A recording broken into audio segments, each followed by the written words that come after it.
Mike. What's new? Got anything for the afternoon edition? No, nothing new. Teller King, his nemesis, is out here. Now, Miss Logan, maybe you'd better drop back a little later. Cap Street's tied up on a very important case. That's all right. An important case, huh? So the boys get a fast call. Put in a wreck the car, and when they get down there, it's just another family quarrel. Hello, Bill. How many times have I told you not to bust in my I can shout office? louder than you can, Bill Street. I want some news. Of course, you know Miss Bobby Logan of the Herald. Little gal gets all the medals for digging up the bodies. Check with those fingerprints, will you? Right. Well, goodbye. A polite policeman. Oh, come on, Bill. Give me a story. You know I've got to have something for the afternoon edition. Everything is peaceful and quiet. I have nothing for the afternoon edition. Now, scram. Captain, the coroner phoned. They've just taken Dan Grady to the morgue. They fished him out of the bay about an hour ago. Murdered.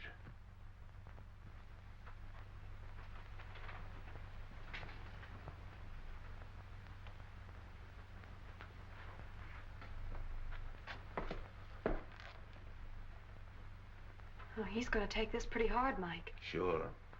Him and Dan was just like brothers. Yes, I know. What makes you think they tried to hide his body, Doc? Well, in the first place, when word was found, washed ashore down the bay. Lungs were collapsed. That means the body was under water pressure for some time. This was tied around the ankles, and there were deep bruises.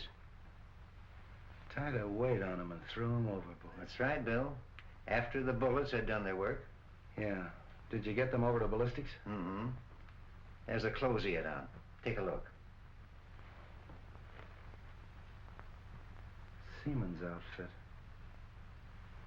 Andy, check these clothes and see if you can find out where he bought them. Thanks a lot, Doc. I'll check with you later about Dan. Bye, Bill. This hits the whole department with a jolt, Bill. Hit me a little harder than the rest. Dan and I were together as kids. Took our training together. Pounded the same beat. Yes, I know.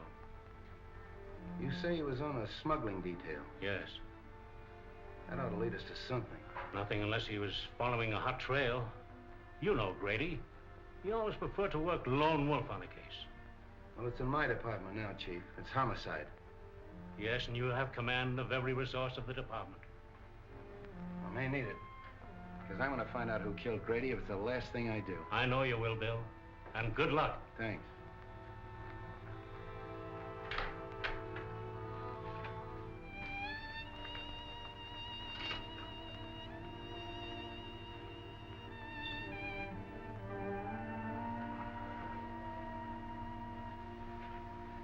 Gee, Bill, I'm sorry. I wish I could help. Thanks, Bobby. It's funny, but somehow I can't realize it. Does his wife know? Molly? No, not yet. Poor kid.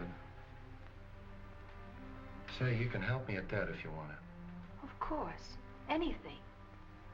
Go on out to Molly's and break it to her as easy as you can. She doesn't know me very well. You're the one to tell her. Oh, it's a woman's job. Okay, Bill.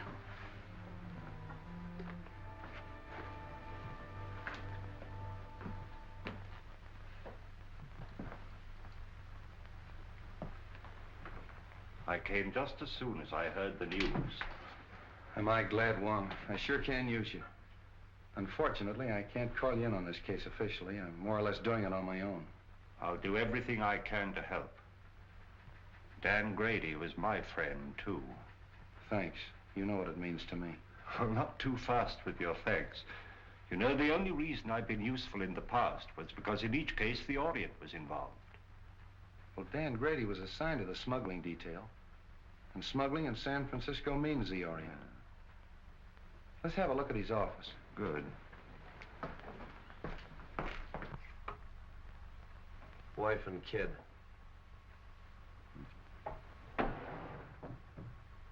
You say he was working on a smuggling detail? Yes, sort of a roving commission. The reason they gave it to Dan is because he was born and raised here in San Francisco. He knew every nook and cranny. But the seaman's clothes would indicate that he was working on something at the waterfront. Yeah, but what? Whoa, look here. What is that?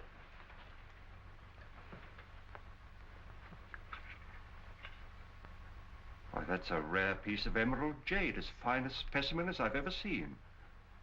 Carved in the fashion of the Ming Dynasty. Why, the art of that carving has been lost for hundreds of years. This piece is worth $2,000 or $3,000. Really? Dan was sure working on something hot. Probably that's why he was killed.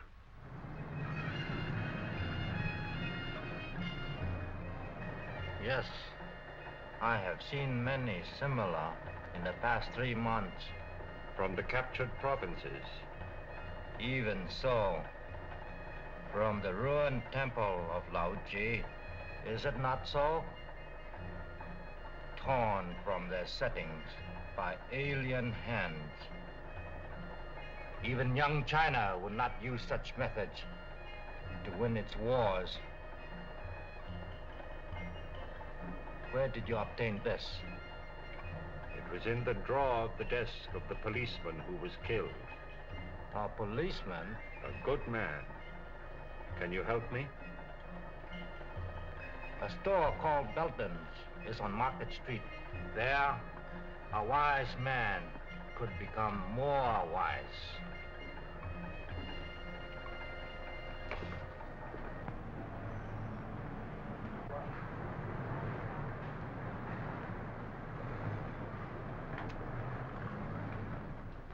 How do you do? I'm Mr. Belden. Something I can do for you? I'd like an appraisal on this piece. Why, certainly. Oh, a most unusual piece. The coloring is magnificent. But I'm afraid I can't appraise its real value. But I understood you specialized in Oriental jewelry and art objects. No, only imitations. We haven't a piece of jewelry in the house worth over $50. I'm afraid you've come to the wrong place. So it would seem.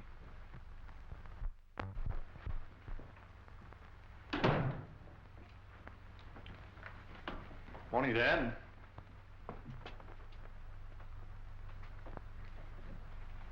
I suggest you try Harrington's over on Kearney.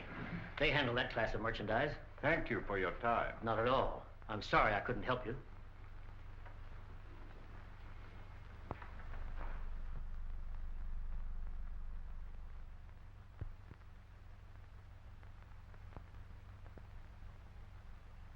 Yeah, Chief, that's the guy, all right. I'd know that face any place. Why, that mustache. Even the checkered tie. Yeah, it's him. Checkered tie, huh? Yeah. Where'd you see him? On the bus going uptown. What time was it? 12 o'clock noon. 12 o'clock noon, huh? You don't say. Yeah. At that time, he'd been lying dead for 3 hours in the morgue. Yeah? Yeah. Why, they sworn on a stack of Bibles that was the guy. Sure, I know, Mr. Unifer. We all make mistakes sometimes, so thanks for coming in anyway. Oh, not at all, Inspector. Not at all. Say, maybe it was the guy's double. Yeah. You know, they say every guy's got a double. Sure. Even me. Sure. Even you. Yeah, sure. Mike, get Bobby Logan on the phone. Yes, sir. Market 6400. Hello, Bobby. I was just trying to get you on the phone. Oh, are we going someplace? Yeah, you're going someplace. If you ever pull a bright idea like that again. Well, what's the matter with that? Somebody might be able to give you a lead. Somebody might be able to give me a lead. I've had every crank in San Francisco in here this afternoon. Yeah. Logan doesn't answer. Where do you think I ought to look for her? Try my office. Huh? Every one of them have seen Dan Grady in 5 different sections of the city at the same time. Well, but he... But nothing. Did you see that guy that just went out of here? Yes. He was on the bus today at noon with Dan. Well, that's silly. Of course it's silly. But I've had to talk to those goofs. That's what your idea's done. Wasted my whole afternoon. Yeah, Mike. A gentleman out here says he saw Detective Grady. What? Miss Logan will interview him. Well, did you hear it? Just faintly. Go on, he's your witness.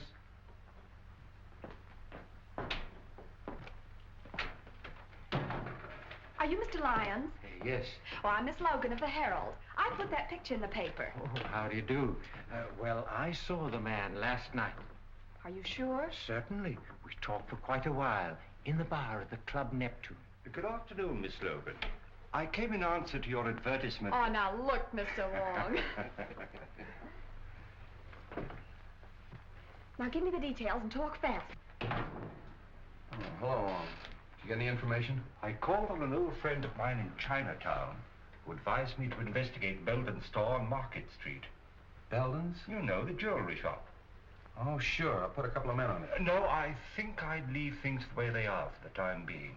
Bill Street, I've got him! Got who? This man did see Dan Grady. Ask Now, him. look, Bobby, we've been all through that. But this man is positive. All right, if he's so positive. What was he wearing when you saw him?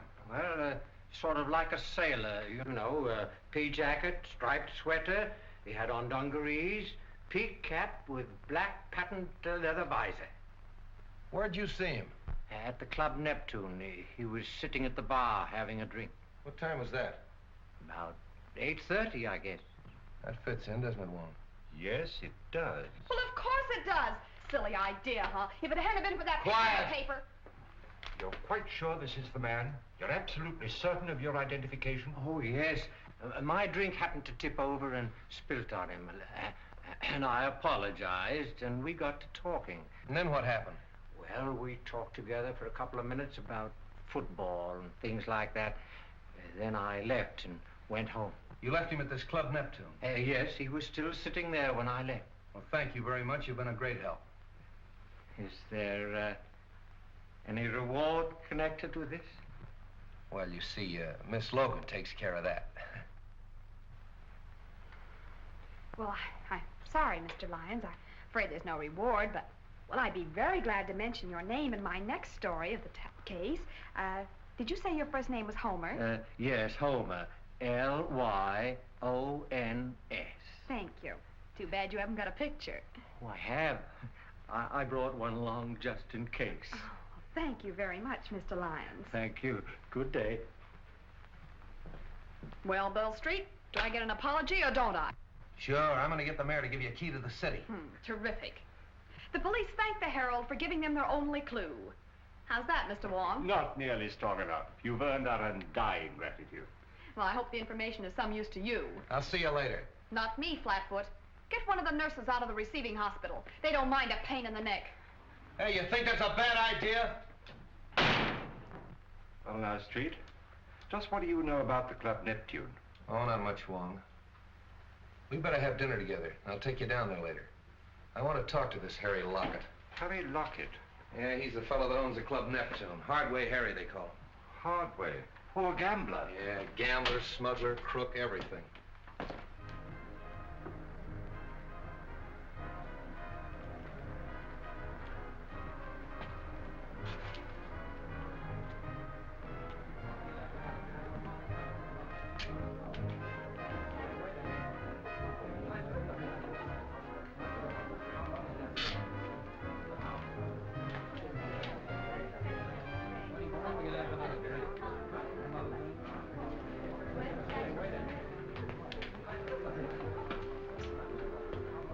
Anything new? No. How are things upstairs? The usual crowd, not much play yet. Has Tanya come in yet tonight? No. I want to see her when she comes in. Okay. Well, then. Get it.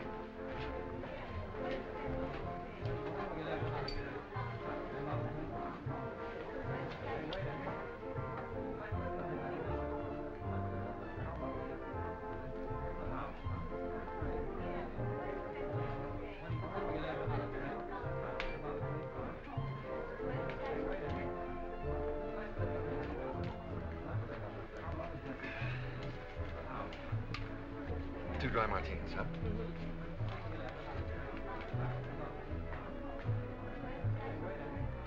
Well, don't you recognize anything? What? I'll bet you don't even know what day this is. Of course I do. It's Friday. That's why you insisted upon coming here for a fish dinner. Oh, no, it isn't. We came here because this is an anniversary.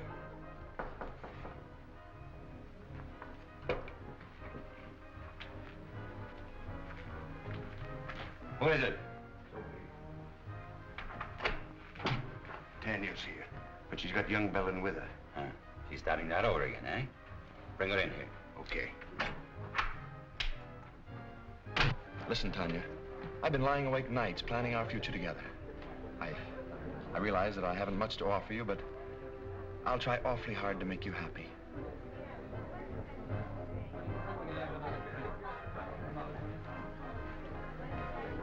Oh, excuse me, Frank. I think I better go fix my makeup. Surely.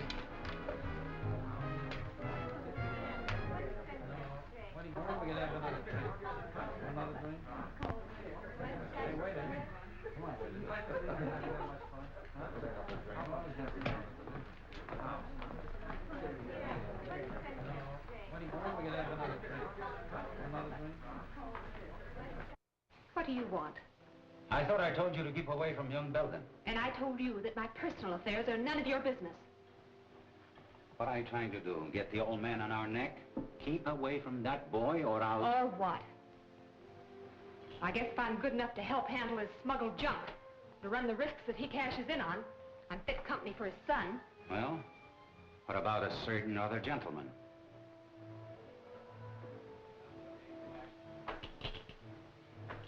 Frank Belden wants to marry me. So, he's got it bad, eh? Wait until his old man hears that. If you open your mouth to make trouble for that boy... So blow me down. You have really fallen for it. Maybe. Or maybe it's just the novelty of finding someone who's decent and on the level. Come on, have some sense.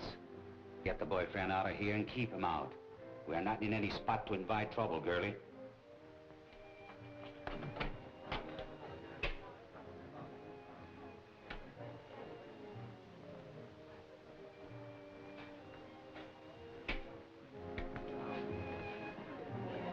I seem to have developed a headache, Frank.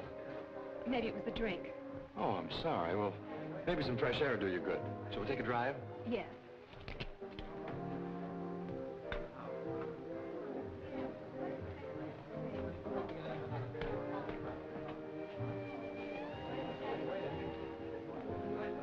Hello, everybody. Well, ain't it grand we can all be together? Tommy, give me my usual. You know, the good old double. Well, I know you. You're Logan of the Herald. Don't you remember me? I'm the guy you wrote about in that automobile accident. You know, in those days I was a drinking man. Aren't you gonna have your dinner? What dinner? The one you ordered. I ordered dinner? I'm sure you did. Well, skip it. And You know you can handle your drinks better if you have something to eat. I think you got something there. Don't go away. You know, I always forget to eat when I go out stepping. I'm awfully sorry. Oh, that's all right. He was just feeling hospitable. That's easy to understand. The Club Neptune feels the same way, Miss Logan. Gee whiz, I'm famous. Who wouldn't recognize that pretty face of yours if they read the Herald? I'm Harry Lockett. I'm very glad to meet you. I've heard a lot about you and your Club Neptune. So it seems, judging from today's Herald. Oh, you don't sound pleased. I'm not. I don't like that publicity. You don't? No. How about a little chat in my office? Why not?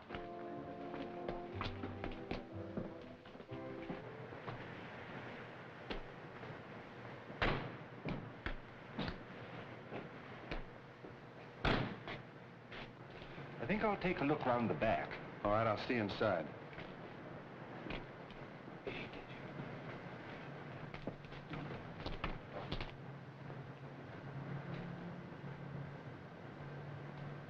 You see, Miss Logan, we don't like newspaper people around here. I see your point. You know, if you had this place soundproof, those poker chips up there wouldn't make such a racket. Just a little friendly advice. Thanks. And here's some for you. I wouldn't write any more stories about the Club Neptune if I were you. Are you trying to tell me what to put in the Herald? I'm trying to tell you what you shouldn't put in the Herald. In fact, I'd just as soon you stay out of here. I think you'll be safer. Sometimes some people get hurt. Yeah, Dan Grady got hurt, didn't he? Hey, You sure stick out your neck, don't you, little girl? Who is it? Captain Street. What are you doing here? Mr. Lockett was just making some suggestions as to the news policy of the Herald. All right, Bobby. Well, now look here, Bill Come Street. on, come on.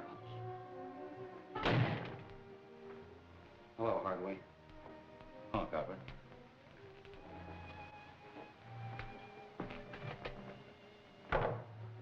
Have a drink?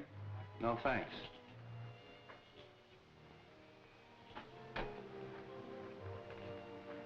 What's on your mind, Street? I suppose you read about Dan Grady. Oh, yes, that's too bad. I don't think I knew him. I thought everybody on the waterfront knew Grady. He was on the smuggling detail. It's funny you didn't run into him. I resent that, Street. I resent what happened to Dan Grady. Quit stalling, Hardway. He was in this place last night at 8:30 at your bar. Well, maybe he was. So about a lot of other people. We had a big night last night. And nobody saw Dan Grady. None of my boys did, because as soon as I saw the papers, I asked all of them. You can talk to them yourself. Maybe I will.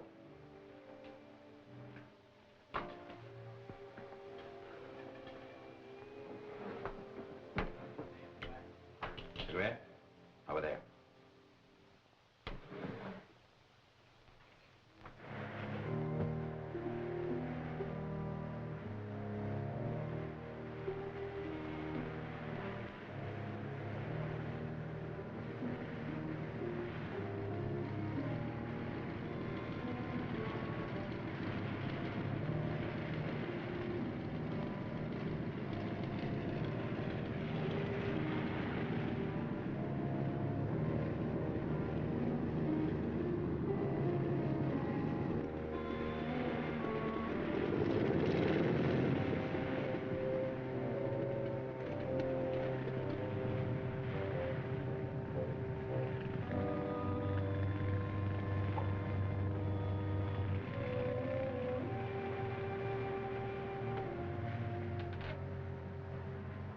I don't pay any attention to me if I seem a little tough, Harry. Dan happened to be a pal of mine. His body washed up on the beach this morning. Been in the water for 12 hours.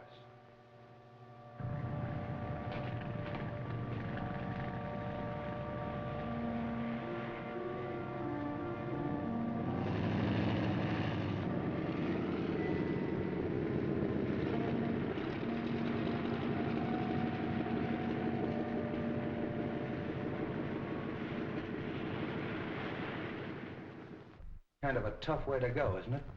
Well, Street, they say that drowning, it's an easy death. But Grady had 2 slugs in the back of his neck before he ever hit that water. That's not so easy, is it?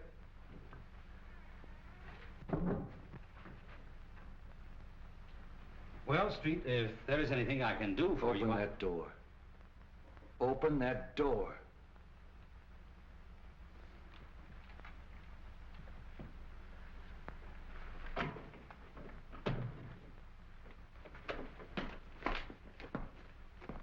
Well, hello, Street. How'd you get in there? The secret stairway in the haunted house. Secret stairway, my eye. Those stairs were there when we bought the place. But they still serve a very useful purpose. This is Hardway Harry Lockett, Mr. Wong. Oh, the Chinese copper. Precisely, Mr. Lockett. The Chinese copper. But to return to our secret stairway, I'm afraid we scared one of your callers away. Evidently, he didn't care to meet my friend, Captain Street. Seafood is our specialty, Mr. Wong. That was probably Cap from the fishing barge. He saw I was busy and beat it. That very adequately describes his exit. He comes in that way because he doesn't like to go through the cafe. Close to the... Slightly fishy, Mr. Lockett. Very fishy. Now get this, Hardway. If I find out that anything happened to Grady in this place, I'm going to tear it apart. If you ever do, I'll help you. Come on, Wong. Goodbye, Mr. Lockett. Goodbye, Mr. Wong. Oh, sorry. Didn't know you were busy. He's not. Because we're just leaving. I beg your pardon, but We've met before, haven't we, Miss... Serova's the name, but we haven't met. I'm so sorry. Oh, now I know what prompted my mistake. I saw you sitting outside in a car with young Mr. Belden.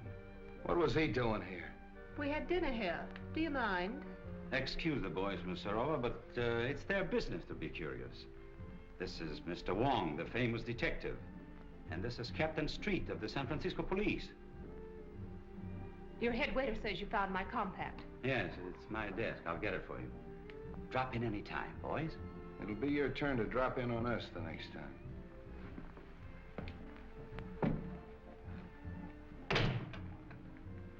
You're a help. Why in blaze didn't you get rid of Belden when I told you to? Well, I did. He must have seen us outside in the parking lot. What they want? You read the papers, don't you? What do you think? I think that dead policemen are bad medicine. I don't like it, Harry. Relax. They haven't got a thing on us. So Grady was here last night.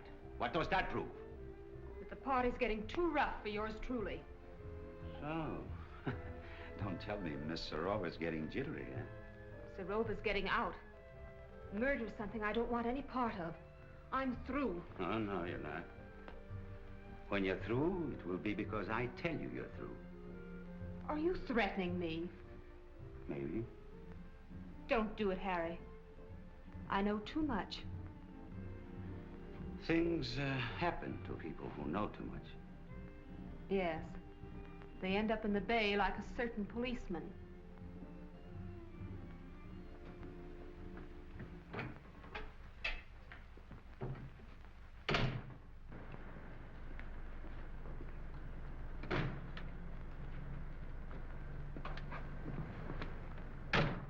That seafood gag of Hardway's was a hot one. And the young lady who lost her compact. More seafood, eh, Street? I'll say. What's her name? I thought I told you to scram. You're always telling me to scram. Well, you're not gonna ride in a police car. Okay, let me out and I'll put on my roller skates. Oh. I tell you, I don't like the setup. I don't like any part of it. When a dead copper spells trouble, and if this girl starts to talk... Yeah. Yeah, I think so, too. But this idea of mine is something entirely new in radio, Mr. Forbes. Nevertheless, I'm a guest continuing the program. But Forbes, Belden's has had a radio program for years, and it's been excellent advertising. Not excellent enough to keep you out of the receivership. I represent the creditors, and I cannot approve the expenditure. But, Mr. Forbes, I'm sure this new idea of mine will create a lot of interest. That means customers for Belden's. I can only judge by past performance, Mr. Griswold. Results have not warranted the expense. They all here? Yes. Oh, but, Mr. Forbes, this is a novelty, a complete one-act play in which I enact all the roles, male and female. You see, Mr. Forbes, impersonation is my forte. I think persistence is your forte. Well, I tell you, this is the type of program that's bound to create comment. Why not give it a chance? Just glance through this and you'll get the idea. After the commercial, the music fades out and you hear footsteps and a knock. Now, read from there on.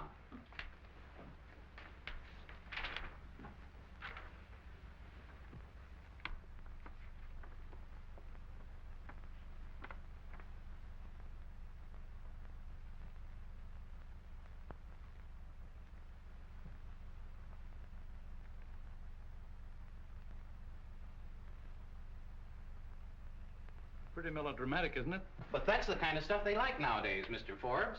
The highly dramatic programs are the most successful. Suppose we try it for a couple of weeks. It wouldn't cost a fortune, and it might get results. Well, all right, we'll try it. Thanks, Mr. Forbes. I'm sure you won't be sorry. We go on from 10 to 10:15 tonight. I hope you're listening in. We will. Those bills are all right. I'll see you in the morning. Hello, Frank. Hello, Mr. Forbes. How you feeling, Dad? Oh, as well as could be expected, considering the fact that I don't have anything to say about my own business. When are you going to take me in with you? Not for a while yet. But, Dad, I've got to go to work. I've got to make some money. Isn't your allowance enough? No. I'm going to get married. Who to? That Serova woman? Miss Serova, yes. How did you know? I haven't taken my eyes off you completely. You've been out with that adventuress every night for a month. I wouldn't talk like that if I were you, Dad. We're both liable to be sorry for it. Besides, it won't change my decision. Frank, I won't permit you to wreck your life, to throw away your entire future for the sake of that scheming, unscrupulous... That's enough! I'm sorry you feel that way about it, Dad, but there's nothing you can do about it. You'll never marry that woman. Do you understand? Never!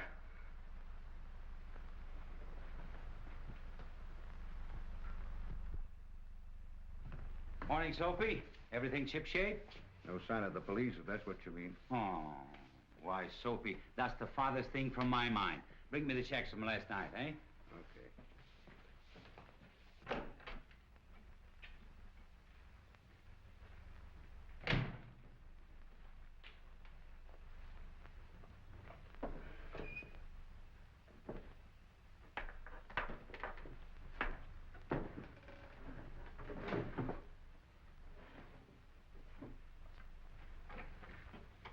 Hey, have you been fooling around my desk?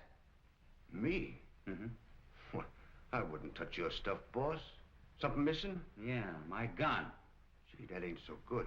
When'd you last see it, boss? I don't know. Yesterday, I guess. I want to talk to you. Say, what are you thinking of coming down here after what's happened? I told you I'd get the stuff to you as soon as it was safe for Cap to bring it in. That isn't why I'm here. I want to know what that Serova woman is doing running around with my son. Well, I did my best. You know, after all, it's not such a bad idea, sort of a close corporation. Are you mad? My boy has no part in all this. I went into it because it was the only hope I had of saving my business, of meeting my obligations, but not to the extent of wrecking his life, and that's what this marriage would mean. That's your problem.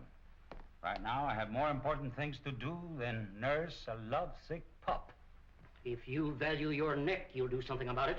I'm warning you, Lockett. Before I see this happen to my son, I'll blast everything wide open. Including yourself? Including myself. Uh-huh. I see you. You like the idea of a few months on Alcatraz? I'll stop at nothing.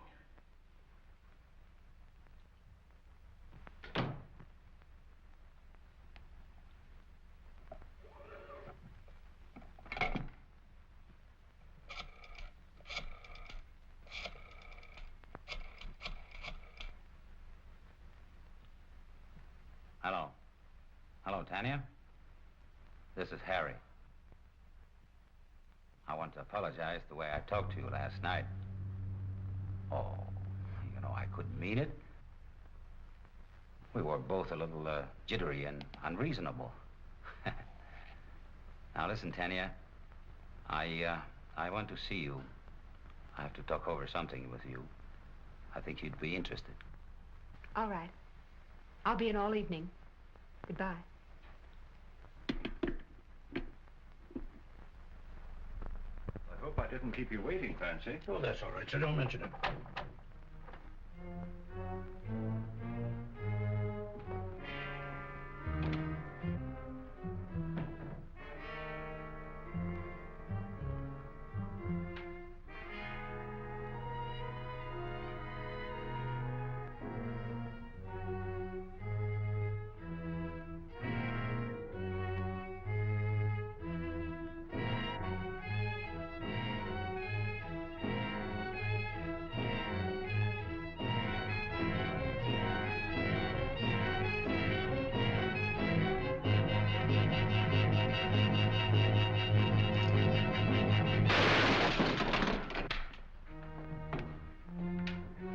Mr. Wong!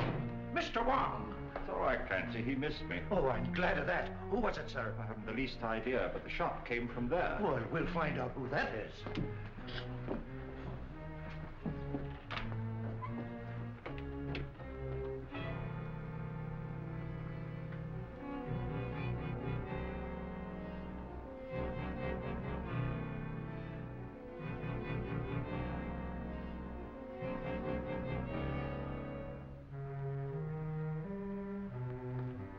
Well, whoever it was, beat it out the back and left the door wide open. Whoever it was, he killed Mr. Belden. What? Oh, glory be! Get straight. Yes, sir.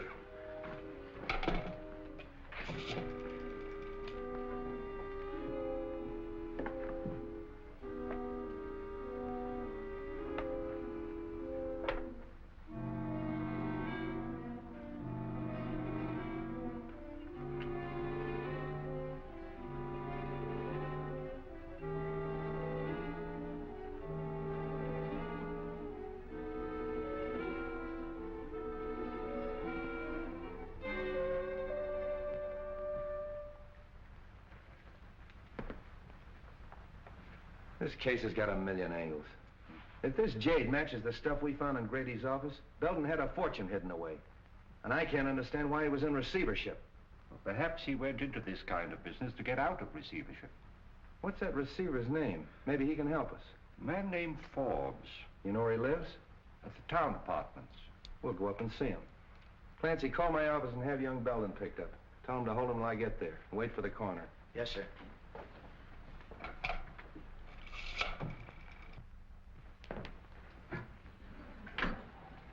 Good evening, gentlemen.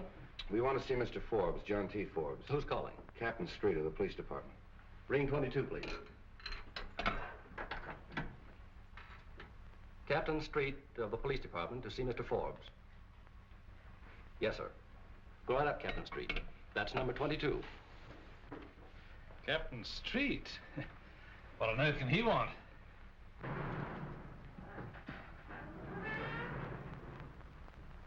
I wonder if I've forgotten a speed ticket. Excuse me. Pray to take my hand, will you? Okay, but it's 10 o'clock and I'll have to meet Elsie. Probably won't be very long.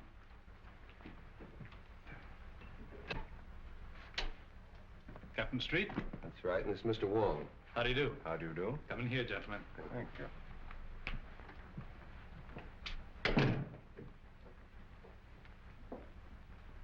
I'm afraid we interrupted your game, Mr. Forbes. Oh, that's all right. Sit down, gentlemen. I've heard a great deal about you at one time or another, Mr. Wong. I'm certainly glad to meet you. Thank you. Well, now, gentlemen, what can I do for you? Might as well come to the point, Mr. Forbes. Frank Belden Sr. of the firm for which you're receiver was found dead a half an hour ago in his store. What? Poor old Frank. I had no idea he felt so desperately about it. Of course, I knew his financial affairs were in bad shape. It was not suicide, Mr. Forbes. He was murdered. Well, this certainly knocks me out. I've got to have a drink. How about you, gentlemen?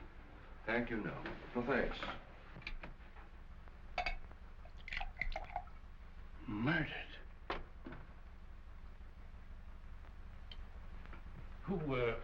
Who found him? Give me more of the details. Mr. Wong found the body. Wong? Were you in the store? I was making an investigation of Belden's stock. I found this piece of jade worth at least $2,000 or $3,000. And there are several more pieces, too, just as valuable. I thought they carried only cheap costume jewelry. Could he have been concealing any valuable assets from me? That's exactly what we wanted to find out. I'd like to go down to the store and make a complete examination of that stock. Will that be all right? I think it's a good idea.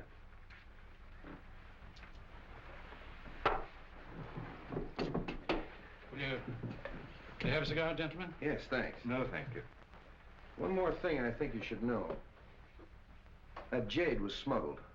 And one of our own men on the smuggling detail was murdered, running it down. And the trail seems to lead to Belden's store. Why, this is the worst thing I've ever heard. Excuse me. Hello? Yeah. It's for you. Well, thanks. Street speaking. What? I'll go right up. There's been a shooting on the floor above. Can we get out this way? Yes.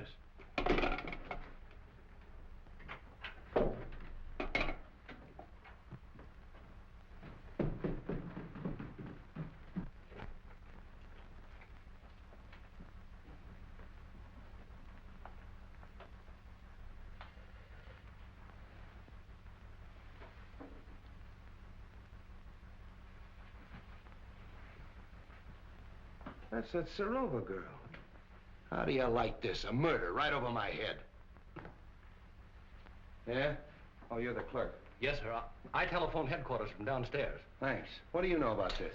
Nothing, except what the switchboard operator told me. What'd she tell you? Well, I was sitting in the lobby when all of a sudden she started yelling, Miss Serova's being killed. All right. Take it easy. Sit down. What did you hear on the phone?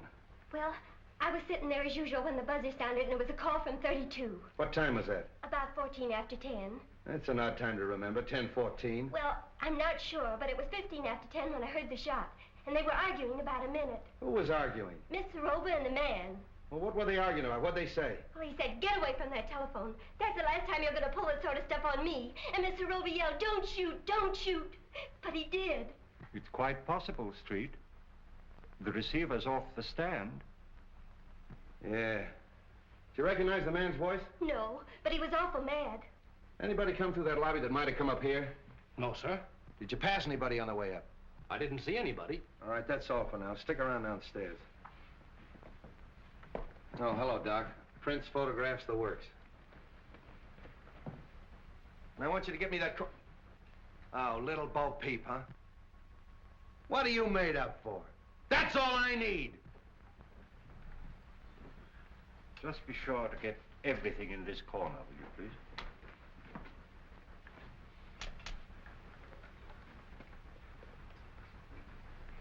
Hello, Ballard. What are you doing here? I thought I told you to tail Hardway. I was trailing him. I lost him in the traffic at 8th and Market around 9 o'clock. I've been looking for him ever since. That's wonderful. Get my office on the phone.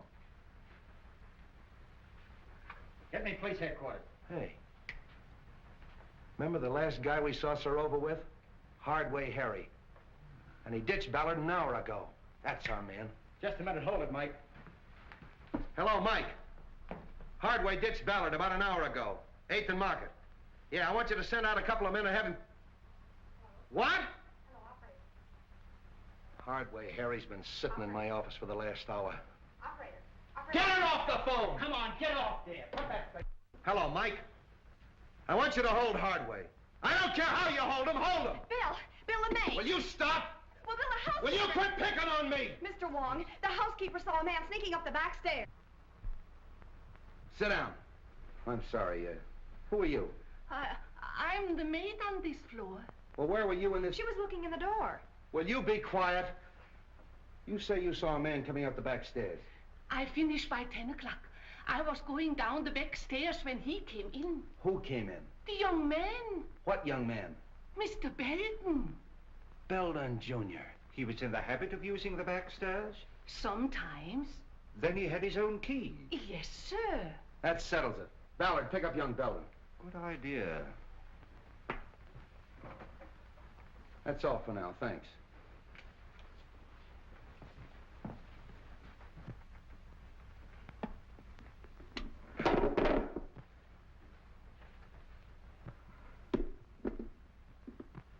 You know, Wong, Belden knew Serova. Hardway knew her. They're all mixed up in this thing some way. I'm gonna have them all come in my office tomorrow morning at 10 o'clock. What am I doing?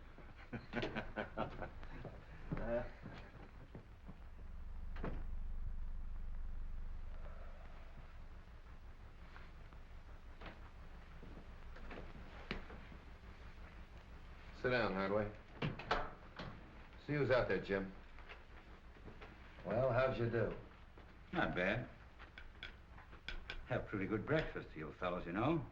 Thanks for the cigarettes. Oh, we always take care of our guests. Who's out there? Nucci and Cap Anderson. All right, Jim. Couple of friends of yours. What were you doing here last night? Well, I caught one of your boys following me, and I figured he wanted to make sure where I was. So when he lost me about 9 o'clock, I decided I better check in. So you'd have an alibi because you knew Tanya Serova was going to be killed last night. What? Yeah, murdered last night. Oh, coming in here wasn't such a bad idea, was it? What time did you get here? 9:29 on the dot. Oh, got it figured down to the minute, huh? Yeah, you can check with the sergeant. I know. So? Hello, Wong. Oh, Mr. Wong, the Chinese copper. Look here, Street, you haven't got a thing on me. I knew Serova, sure. She used to come to my place very often. But so do a lot of other people. Including young Belden. Yes, with Serova, yes. So what? How well did you know young Belden? Casually. How well did you know his father? Just an acquaintance. When was the last time you saw him? I saw him in my office yesterday. He came to pay his son's bar bill. You had a little quarrel. Then you followed him down to his jewelry store and shot him. Old man Belden shot? Yeah. That's too bad. Yeah, it is too bad. He got it the same way Grady got it, in the back of the neck. What's your alibi for that? I was being trailed by one of your coppers, by good luck. Why? A man named Forbes is out here. He said you sent for him. All right, send him in. Wait outside, Hub.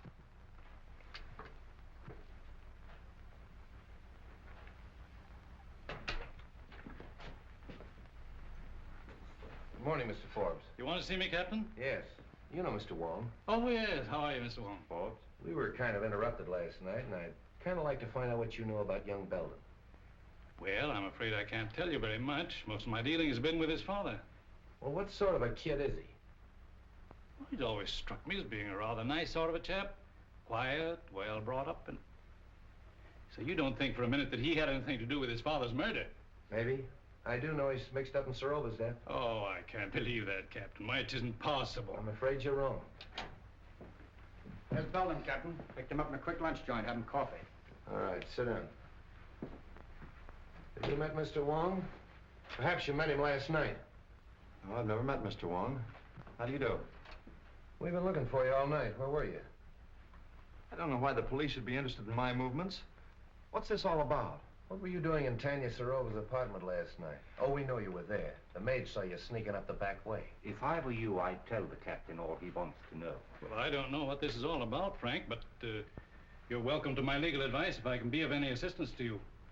For his father's sake, I feel that I ought to do everything I can to protect him. All right. But I still want to know what you were doing in Tanya Serova's apartment last night at 10 o'clock. Were you there, Frank?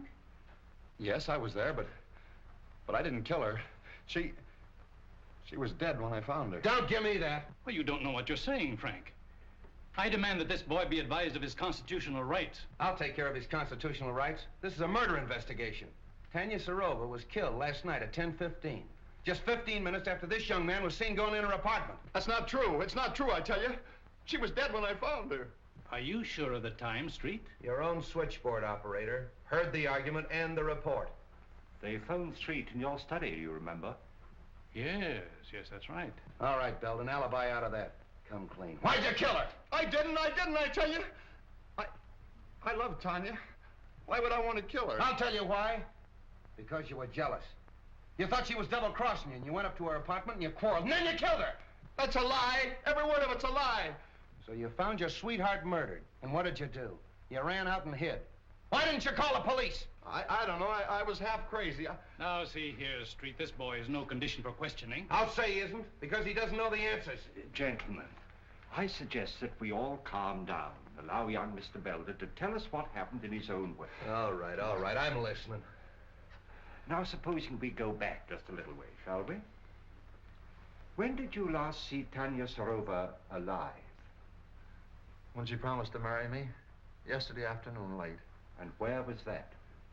In her apartment. I was going to take her to dinner, see, but she said she didn't feel well, so I went out and got a bite, and then I drove around a little while. Yes, and then? Well, on the way home, I saw a light in the apartment, and I went up to tell her good night. Are you in the habit of using the back way? Yeah, I had a key. See, sometimes Tanya wasn't in, and I'd go in and wait for her. Yeah, but she was in last night. Did you use the key then?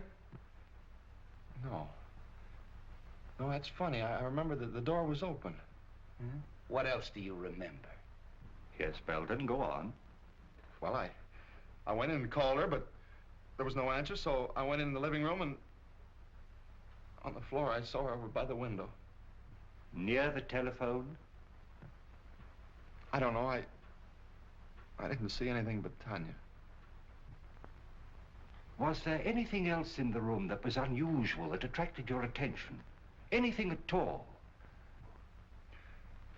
Yes, yeah, I remember the radio was on. Oh, don't kid me. The radio wasn't playing when I got there. If you didn't leave that apartment till before 10:15, where'd you go? I don't know, I drove around. I don't know where I went. I drove all night. What? Captain? A fellow out here named Griswold says he's got to see you. Who's Griswold? What does he want? What does he do? What do you want to see him about? Well, I got to talk to him. I'm from radio station LMAB. He's from a radio station, LMAB. I don't know anybody from a radio station. Tell him to wait. He says you got to wait.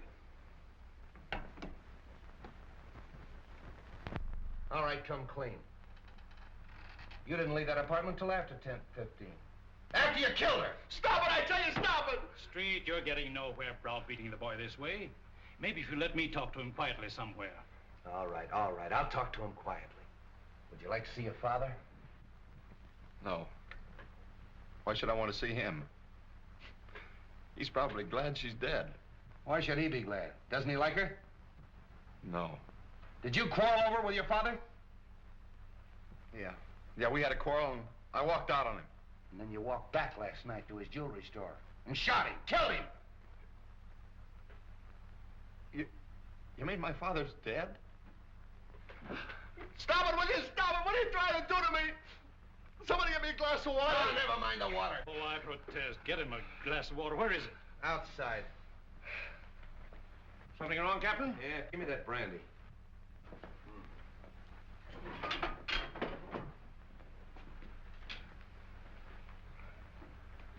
Now go and sit down. What do you want? Come on, what is this? Say, what am I supposed to do? Spend the weekend here? He'll get you. Mr. Hardway. The press. Yes, the press. What do you know today? Pardon me.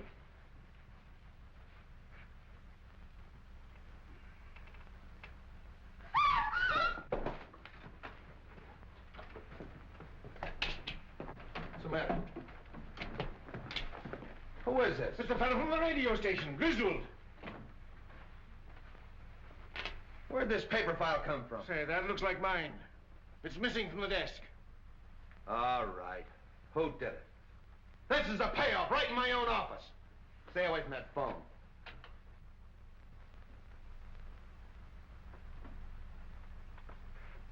Start talking, Hardway. What, again?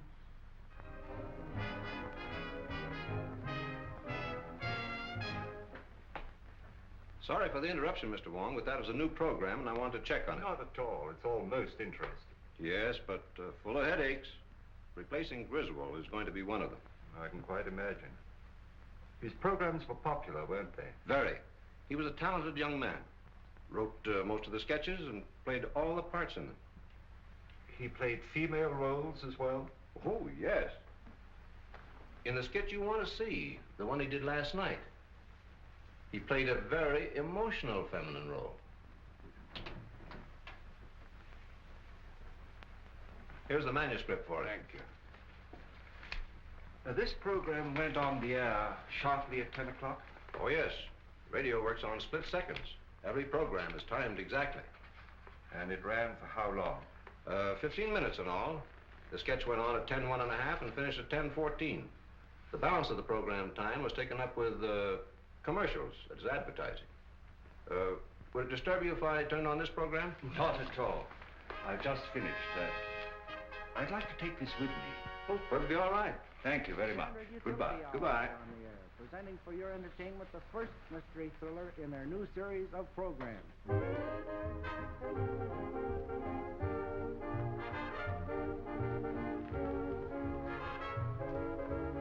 How do you do, sir?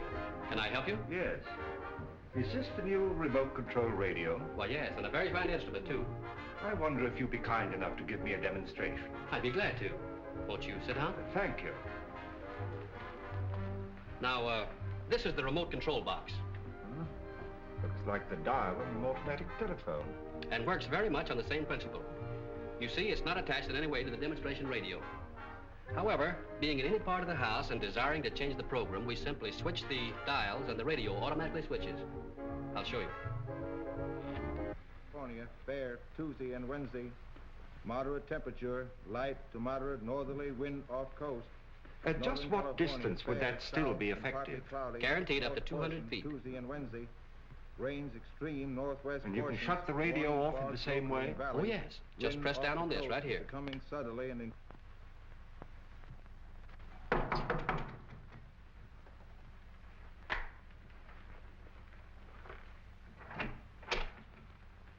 What, again? Yeah.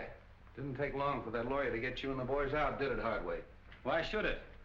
Say, listen, you can't hang that murder rap on any of us. Somebody killed Griswold, and 3 of you were there when it happened. Yeah, and plenty others. That office of yours was a close second to a railroad station. But, what's this visit for? According to ballistics, the same gun killed Serova, Belden, and Grady. Mind if I check yours? You know I don't carry a gun. I haven't had one around here in years. Come on, search the place. You think if I had one, I would keep it here just to show? Looks like you're getting a little careless, Hardway. If that gun matches those bullets, it'll be too bad for you. Get that to ballistics. So you still think I killed Serova while I was in your office, eh? You could have farmed that rod out. Take him away. You're making a mistake, Street. Murder is not my racket. Maybe. We'll wait and see what that ballistic report says.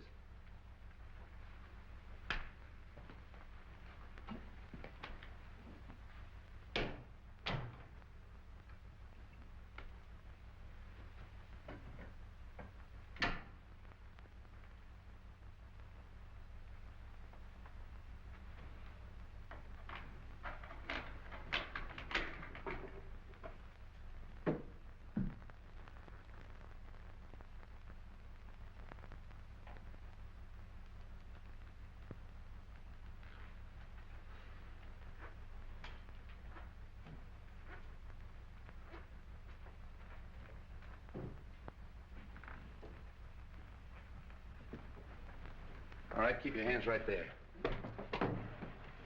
Turn around. Ah, Cap Anderson, huh? From Harry Lockett's fishing barge. So this is the seafood you supply this place with, huh?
This is Mr. Wong, Bessie.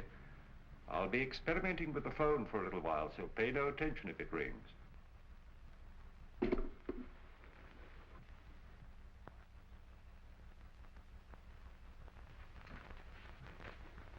Oh, come in, Forbes. Oh, it's you, Mr. Wong. Well, that is a relief.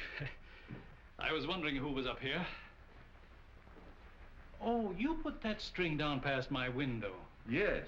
When I found the receiver off the stand last night, I had an idea that the switchboard operator was intended to overhear what she heard. I don't follow you. I believe that the murderer had a way of forcing her to listen at the right time. You think that a murderer would deliberately invite a witness to his crime? He might arrange to have her think she was a witness. With a piece of cord, a telephone, and a radio. I don't understand. Now, this radio is a new remote control model. Now, let us assume that a certain radio program exactly fitted a given situation. How easy it would be to tune in the desired station at the right time and be nowhere near the instrument. Oh, I see. You mean that the crime could have been committed some time before? Of course. And by any of our suspects who had such cast-iron alibis. Partway Harry Lockett, for instance, who planted himself in Street's office at the supposed time of the murder. Any of his friends. Even young Belden? Even young Belden. He was here at 10 o'clock. Who knows? Perhaps it was his second visit. You don't believe that, do you? No. Nor that any of the others did it, either? No.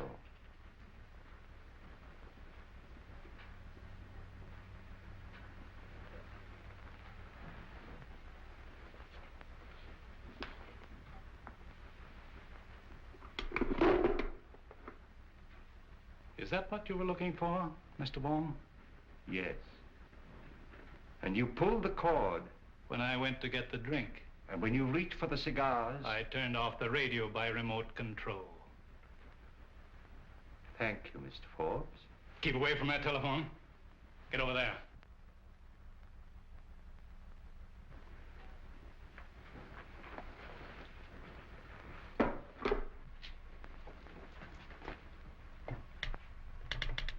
Operator. Oh, hello, Captain. Hello, is Mr. Forbes in? I'll see for you. Operator. Mr. Forbes doesn't answer. All right, thanks.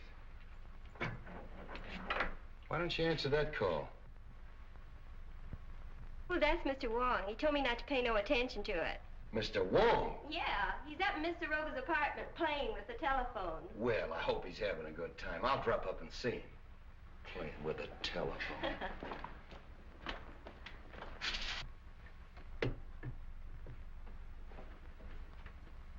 I killed Grady because he was in the way, and Belden because he was getting ready to talk. Griswold when he recognized his own program, and Tanya Sorova because she knew too much.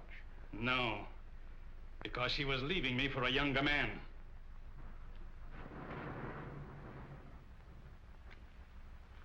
It's you who knows too much.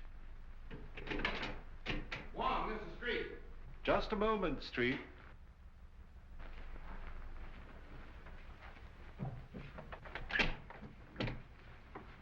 What are you doing up here? Get him up. Over there with him.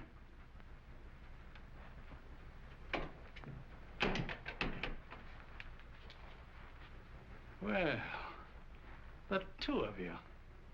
That makes it perfect. I suppose you'd like to have us turn around so you could give it to us in the back like you gave it to Grady. Drop that gun. Drop it, I say. Nice work, kid. Take him, Wong. Oh, Bobby.